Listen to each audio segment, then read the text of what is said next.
We're only hours away from filming. If we don't do this interview now, we'll never get him back. He's called it off, Emily. Fuck! OK, boys, let's go.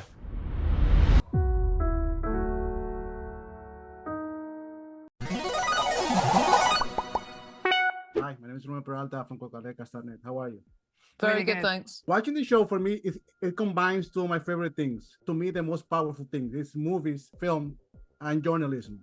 And I think the language speaks by itself. How important it is to tell these stories, because I'm an immigrant. I was living in the Dominican Republic back then when everything was happening, and I only feed through the news. So why do you think telling the stories it's important nowadays? Look, it's about it's about many things, and I mean, particular to our country, it's about the British society and the relationship between press, the public, and journalism, and the royals. I think it's about the power and limitations of journalism. You know, journalism has the power to hold people accountable and put people that don't have a voice on a platform. But really what the show questions is, does it have any long-term impact? Did it really give any justice to those victims of Epstein? Did it really affect Prince Andrew's life? You know, there hasn't been a criminal case or, you know, it hasn't been found guilty or innocent. So it's left unresolved.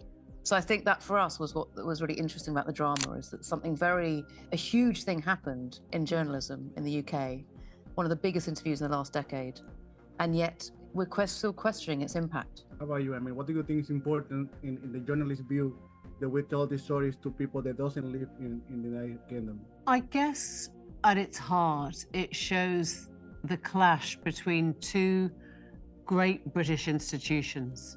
And I'd say it's a way into British life to understand the importance of the BBC and the role it plays and the work it does, and the importance of the monarchy and the royal family and how different they are. And the drama brings together this kind of moment, like a big bang, where you've got all the kind of speed and impatience and sort of hunger of the news team, and you've got this very kind of thoughtful, formal, ceremonial part of the royal family. If I was watching from the outside, I guess I'd say I've understood a sort of pivotal moment in British life from this drama. I've understood more about the relationship between where the press goes, where it can go with the royal family, and how that shifted, in a way, the relationship between the British public and the royals themselves. Also, something important that I noticed, it's how important was your personal life put in on screen, and how do you coach Ruth to bring it so truthfully?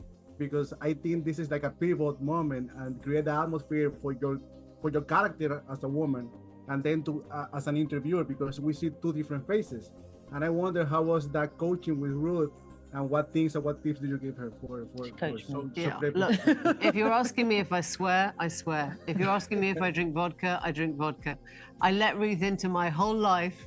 I let her go through my handbag, go through my wardrobe, understand my relationships, because I thought it was important that she sees the whole kind of 360 side of it. The one thing we did, we made my children slightly younger, so they wouldn't cringe at seeing their mother, you know, seeing themselves. There was one, in an earlier draft of the piece, there was, you know, Emily was kind of, the character of Emily was written as this all amazing mother and journalist and super mum who could cook, clean, pack the gym bags.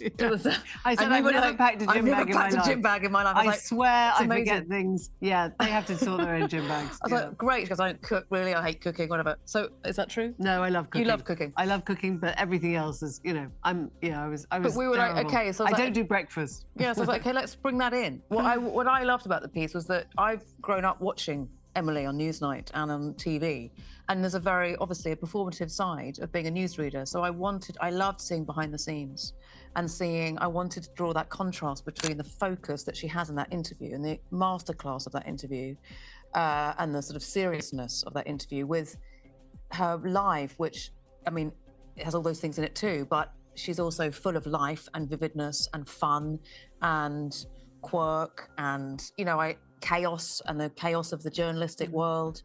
So I love that I could play with those two sides and we could see behind that performative version of Emily, of my character Emily, not this Emily. But that was really fun to explore. And of course I pushed it. You push that when you dramatize something because you want to sort of show the contrast. Yeah, thank you so much for your time. And what you said, just make it human. I'm Latino and I do the same thing. Exactly. We drink beer, we do everything. Exactly. What you show us, it just makes you more human and more like your character more believable. So thank you so much for that and for your time. Thank you. Thank you. Thanks for watching. How does it feel to take down a member of the monarchy? I was only ever hoping to ask the right questions. I was trying not to sound guilty. Geoffrey's team are preparing proceedings against you. I'm fighting for my life here. Whether Prince Andrew's guilty or not, it was the entitlement. He just couldn't help himself. What do I do?